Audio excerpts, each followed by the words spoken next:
Coba lo bayangin, lo lagi nongkrong di rumah temen, terus temen lo masak mie instan, dan lo cobain mie-nya, terus lo bilang, kurang enak deh rasanya. Terus temen lo yang masak mie jawab, ya udah, coba lo bikin yang lebih enak. Kedengarannya masuk akal kan? Menurut gue kalau nggak bisa bikin yang lebih baik, ngapain komentar? Jujur aja, gue juga mikir kayak gitu. Gue paling males sama orang yang kerjanya cuma ngeritik. Apa-apa jelek, apa-apa salah, tapi giliran disuruh bikin, nggak bisa. Kalau menurut gue sendiri, kalau jago itu bikin yang lebih enak dong. Coba perhatiin, orang yang beneran jago itu biasanya nggak banyak bacot. Mereka sibuk ngerjain, yang paling sering kritik justru nggak pernah bikin apa-apa. Karena kritik itu gampang, semua orang bisa nunjuk kesalahan. Tapi bikin sesuatu itu susah. Jadi kalau lo cuma bisa kritik, tanpa bisa bikin yang lebih baik, bukan itu cuma nyir-nyir. Menurut gua, semua orang yang setuju bahwa kalau nggak bisa bikin yang lebih baik itu jangan ngomong. Adil kan? Lo belum layak ngomong. Sekarang stop. Lo baru aja ngikutin sampai sejauh ini. Dan kalau lo tadi sempat mikir bahwa bener juga ya. Nah, menurut gue justru itu masalahnya. Karena semua yang gue bilang tadi kedengarannya masuk akal. Tapi itu bukan cara menjawab ataupun berdebat. Itu aturan yang mereka tetapkan. Aturan yang mengatakan bahwa kalau lo gak bisa lebih hebat, lo gak berhak ngomong. Dan ternyata ini bukan sekedar kalimat internet. Ada filsuf kontemporer yang bernama Patrick Todd yang justru membela gagasan ini. Dalam esainya yang berjudul Let's See You Do Better, an essay on standing to criticize. Todd menyebut gagasan ini sebagai be better norm. Secara sederhananya, norm ini mengatakan bahwa seseorang hanya boleh mengkritik seseorang terhadap suatu standar kalau dia lebih baik daripada orang yang dia kritik terhadap standar tersebut. Dan Todd bukan cuma membahas kalimat bahwa bikin lebih baik. Dia justru berargumen bahwa ada kondisi tertentu di mana seseorang memang tidak punya standing atau tidak punya posisi untuk mengkritik. Jadi, kalau tadi gue bilang, kalau lo nggak lebih hebat, lo nggak berhak ngomong. Ternyata ada argumen filsafat serius yang memang mencoba membela gagasan tersebut. Tapi, disinilah gue merasa kurang setuju. Karena menurut gue sendiri adalah ada dua pertanyaan yang berbeda. Pertama, apakah lo punya standing untuk mengkritik? Dan dua, apakah kritik lo benar? Dan menurut gue sendiri, menjawab pertanyaan pertama itu gak otomatis menjawab pertanyaan kedua. Lo bisa aja gak punya standing atau posisi di mana lo punya skill untuk bisa mengkritik hal tersebut. Tapi itu gak otomatis buat kritik lo itu salah. Dan coba lo pikir, kritik sama bikin sesuatu, emangnya skillnya sama?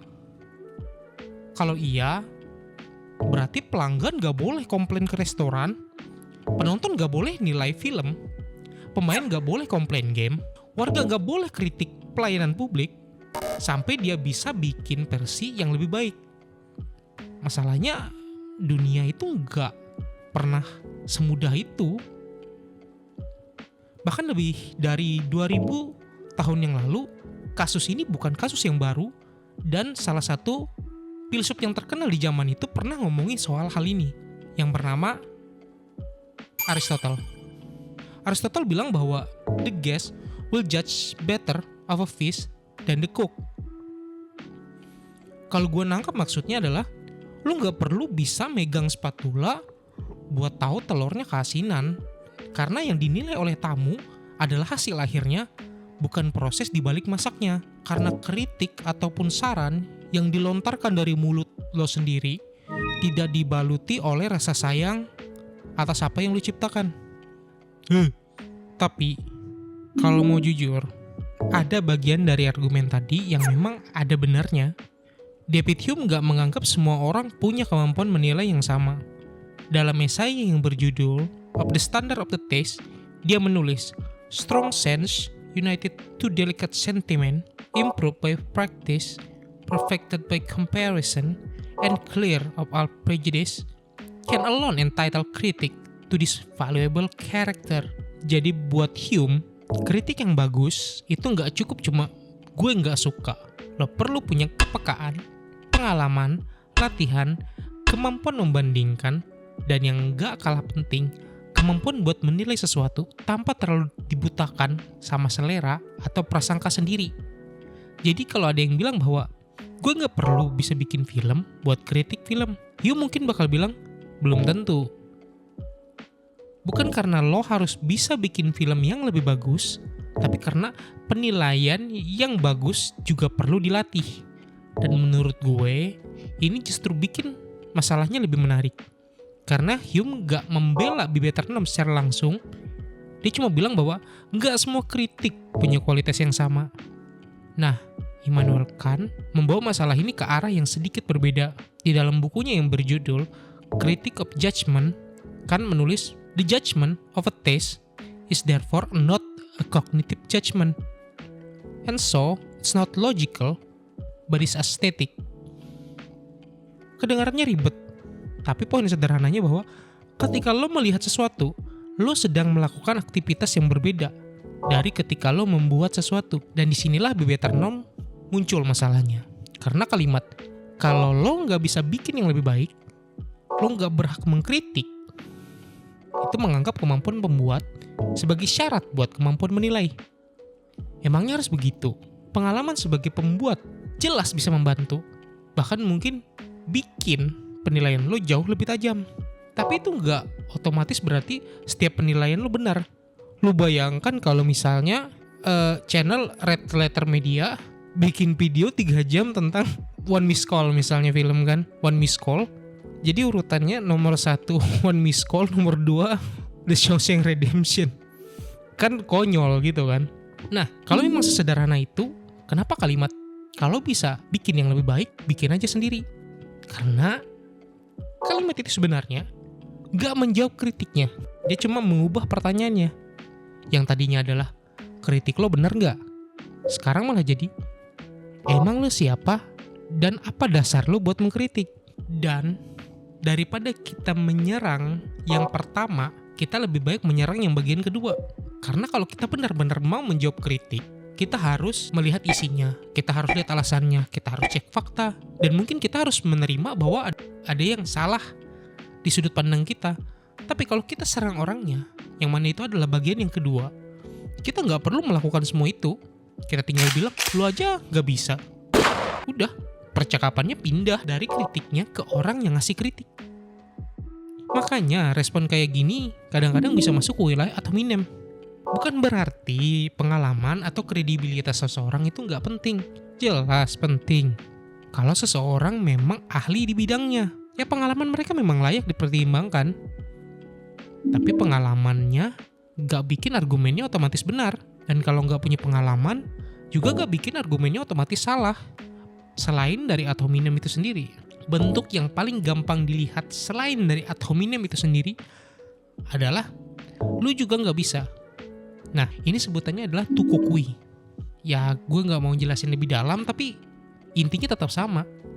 Kritiknya nggak dijawab dan lebih menyerang orangnya. Dan kalau kita bawa logika ini ke kehidupan sehari-hari, kelihatan banget betapa anehnya. Misalnya lu beli sepatu, baru dipakai sekali, soalnya copot.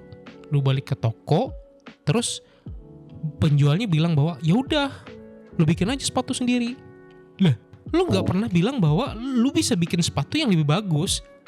Lu cuma bilang bahwa sepatu yang gue beli rusak. Kalau penjualnya punya penjelasan, ya udah tinggal jelasin. Mungkin ada cacat produksi, mungkin ada cara pakainya yang salah, atau mungkin keluhan lo emang nggak masuk akal. Silahkan. Tapi semua itu jauh lebih relevan daripada emang lo bisa bikin sepatu. Dan kalau standar ini dipakai ke semuanya, makin absurd. Penonton harus bisa bikin film, pemain harus bisa bikin game, pembaca harus bisa nulis novel, pelanggan harus bisa masak, bahkan warga harus bisa menjalankan pemerintahan sebelum boleh mengkritik pemerintahan. Padahal salah satu fungsi kritik justru menunjukkan apa yang mungkin perlu diperbaiki. Tapi jangan salah paham, menolak be better norm bukan berarti juga semua kritik menjadi benar. Kritik bisa dangkal, bisa salah fakta, bahkan bisa sesederhana gue cuma gak suka. Dan ya, kritik kayak gitu boleh aja ditolak. Tapi caranya bukan dengan nanya, lu bisa bikin lebih bagus gak? Cukup bilang, alasan lo apa? Kalau faktanya salah, tunjukin. Kalau logikanya gak nyambung, jelasin. Kalau dia salah paham, lurusin. Karena kalau kritiknya memang buruk, kita bisa nunjukin kenapa dia buruk dalam mengkritik. Jadi, kalau suatu hari lo dikritik, lo gak harus langsung percaya. Tapi jangan juga lo langsung pasang badan. Dengerin dulu. Coba pahami apa yang sebenarnya dia mau bicarakan. Tanya alasan, cek fakta, terus baru nilai. Kalau salah, bantah. Kalau benar, ya mungkin ada yang bisa lo pelajari. Karena kadang yang bikin kritik terasa nyebelin bukan karena orang itu ngomong kasar, tapi karena dia ngomong kebenaran.